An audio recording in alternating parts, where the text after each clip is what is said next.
Bonjour, je suis le vice-amiral Xavier Petit, en charge des opérations au sein de l'état-major de la marine. Travailler en alliance avec les membres de l'OTAN, est-ce un avantage ou un inconvénient? C'est un avantage, indéniablement. À plusieurs, on est plus fort. La marine française a besoin des autres, des alliés, pour faire de la masse face à un adversaire, pour avoir des capacités différentes, nouvelles, plus puissantes. Nous devons travailler avec les amis. Nous avons des procédures, nous avons un langage, nous avons des méthodes communes. Ensemble, nous arrivons à être plus forts. Comment un navire de la marine nationale passe sous le commandement de l'OTAN? C'est une décision du chef d'état-major des armées pour commencer. C'est la France qui choisit de proposer à l'OTAN un bateau de la marine nationale. Qui dirige les forces navales de l'OTAN? Les forces navales de l'OTAN sont dirigées par un système assez complexe qui dépend beaucoup des théâtres d'opération en Atlantique, en Méditerranée, dans le Grand Nord, en mer Baltique. À chaque fois, il y a un centre de commandement particulier de l'OTAN pour répondre à des besoins militaires spécifiques. L'ensemble de ces forces sont pilotées par Marcom,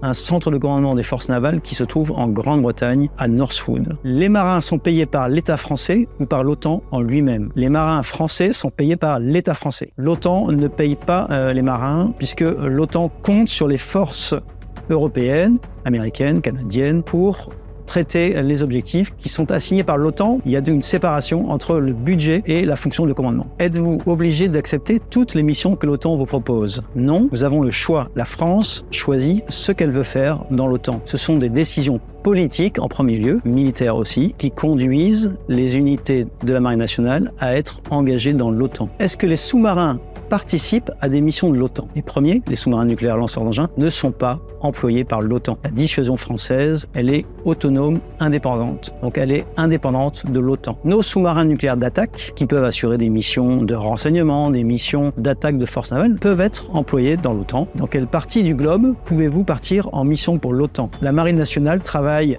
dans les zones d'approche du territoire européen, qui sont les zones de responsabilité de l'OTAN. L'océan Atlantique, la mer Méditerranée, mais aussi la mer Baltique ou le Grand Nord, ce sont les seules zones qui concernent les opérations navales et militaires de l'OTAN. Comment la marine nationale contribue-t-elle à l'OTAN en termes d'effectifs et de ressources? La marine contribue en premier lieu avec des moyens maritimes, des bâtiments de surface, des sous-marins, mais aussi des avions de patrouille maritime. Nous avons aussi une contribution en effectifs importante, puisque dans les centres de commandement, il y a de nombreux marins pour permettre de commander à la mer les unités qui sont mises sous les ordres de l'OTAN.